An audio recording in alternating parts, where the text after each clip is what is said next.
Hello everyone, happy bye week.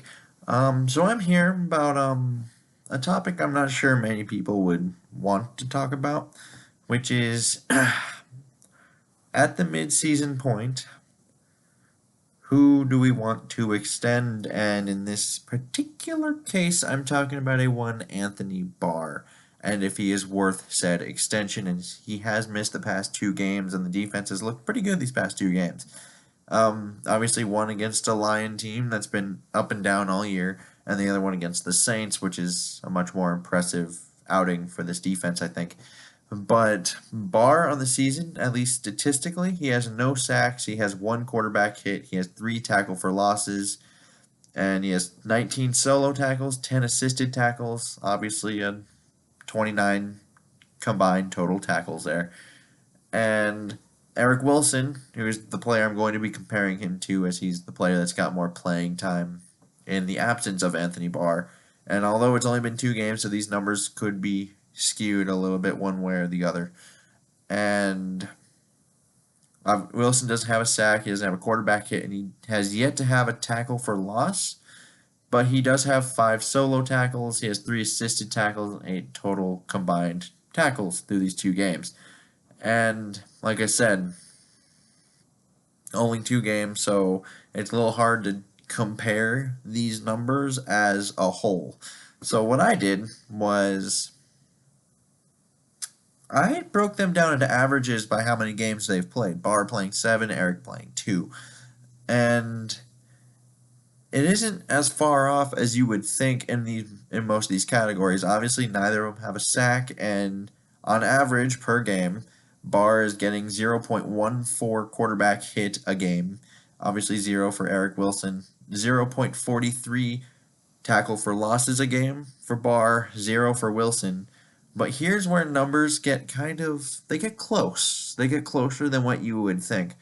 And on the solo part here, for solo tackles at least, 2.71 for Barr, 1.7 for Eric Wilson. So pretty much just averaging a whole tackle more than Eric Wilson. And then the assisted tackles, Barr at 1.43, 1.5 for Eric Wilson. Combined total 4.14 for Barr and 4 for Wilson, just 4 flat. And there is a bit of a drop off, yes, but it's not like it's so major. And this could be potentially due to just a small sample size of two games, which wouldn't surprise me. But the one thing that doesn't show in these numbers is the ability of pass coverage. I think we've seen Eric Wilson actually stick with running backs on some things. He had a play against, I think it was Theo Riddick out of the backfield against Detroit, where they were in the red zone, and that was his first read, but he was able to blanket him, and he went over to the left side, and he was also covered the receiver over there. I think it was Marvin Jones in the end zone, and Stafford ended up just throwing the ball away.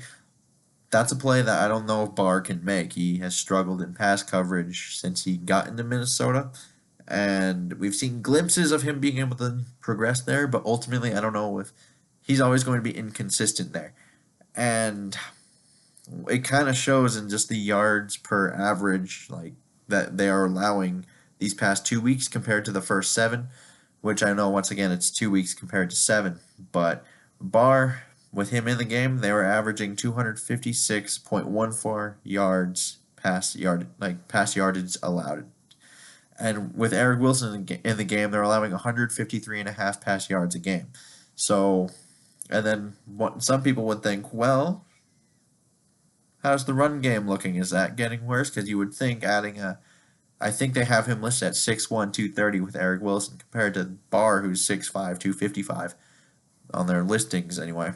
And per game, 86 rush yards a game so far in those two games against the Saints and the Lions with Eric Wilson, and 89.71 rush yards a game with Barr in the game. So there is that. And I know some people might also think of the adjustments that have happened since the Ram game specifically. I'm not sure how much I factor those in just because you're asking Barr and Wilson to essentially do the same things, as we rarely ever blitz Barr, it seems like. So there's that. And the one thing that did change, though, is that pass yardage per game, because what Eric Wilson is a pass coverage specialty linebacker. He's fast and he can cover the ground. He can cover ground very quickly. He can run.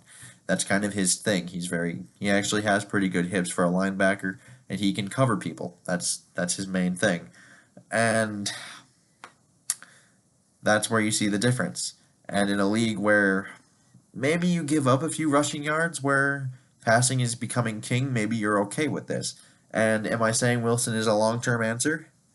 No, but what I am saying is Barr will command top dollar, and I think you can argue the defense is playing better with Eric Wilson in the game. Just playing better as a whole. They're able to, I don't know if they're able to communicate better, but it certainly seems like he's a better fit as a true off-the-ball linebacker. As when we first got Barr, we thought he was going to be this pass rusher that could just open things up for everyone else, and it just hasn't been there. And if he does view himself as said pass rusher, then we have an issue with the whole paying him thing. Because, like, here's a list of the top 10 outside linebackers in terms of what they're paid an average per year. Khalil Mack is number one at $23.5 million. Von Miller's making just over $19 million. Justin Houston is making almost $17 million a year. Olivier Vernon is making $17 million. Clay Matthews, $13.2 million a year. Melvin Ingram, $16 million a year. Nick Perry, $11.8 million a year. Ryan Kerrigan, $11.5 million a year. Levante David at $10.05 million a year. And Jamie Collins at $12.5 million a year. And the thing you kind of realize, like the common theme among these players, is what do? They get after the quarterback. They all rush the passer, and they all do so effectively. So the main two that don't appear as pass rushers are great all-around linebackers as a whole, and Jamie Collins, Levante David. And so my understanding here is if you're an outside linebacker, you get paid if you rush the passer or if you are able to cover people in space. And Barr does neither for us for the most part. And I'm not saying I hate Barr as a player. I just think the way they use him is incorrect. So if he views himself as a pass rusher, paying him is going to be very difficult because he came in from UCLA being kind of this sack artist guy. So if he says, well, no, I can rush the passer, and he wants $15 million, $16 million a year on average, do we really want him to stay at that price? And I don't. I think it's a pretty easy choice that you let him go in that case. And because I think they're using him as a true off-the-ball linebacker. So I would think maybe you go get a true off-the-ball linebacker. Just a thought. And for some people who think that this could be a little premature in terms of him and the whole sacking thing, in his career, Anthony Barr has 10.5 sacks and 28 quarterback hits. That's a whole career. Some of these guys that I said could potentially average that. And I didn't look into that, but I do know a lot of them do get more than 10.5 a year. So that's just what it is. And I don't think he's worth the extension. I think when you're talking about, like, you could potentially be talking, do you want to pay Trey Waynes, Anthony Barr, or Sheldon Richardson? I think it might be more between Trey Waynes and Sheldon Richardson than Anthony Barr, just based on the way they use him. I'm not saying Barr's a bad player. I am saying he's not good at what they use him at, because he's good in the run game, but as far as those averages come for those 2 games, we haven't seen that fall off really at all, because 89.71 rush yards a game with Barr compared to the 86 a game that were given up with Eric Wilson, it's really not that big of a difference, and it obviously helps that the defensive line is healthy.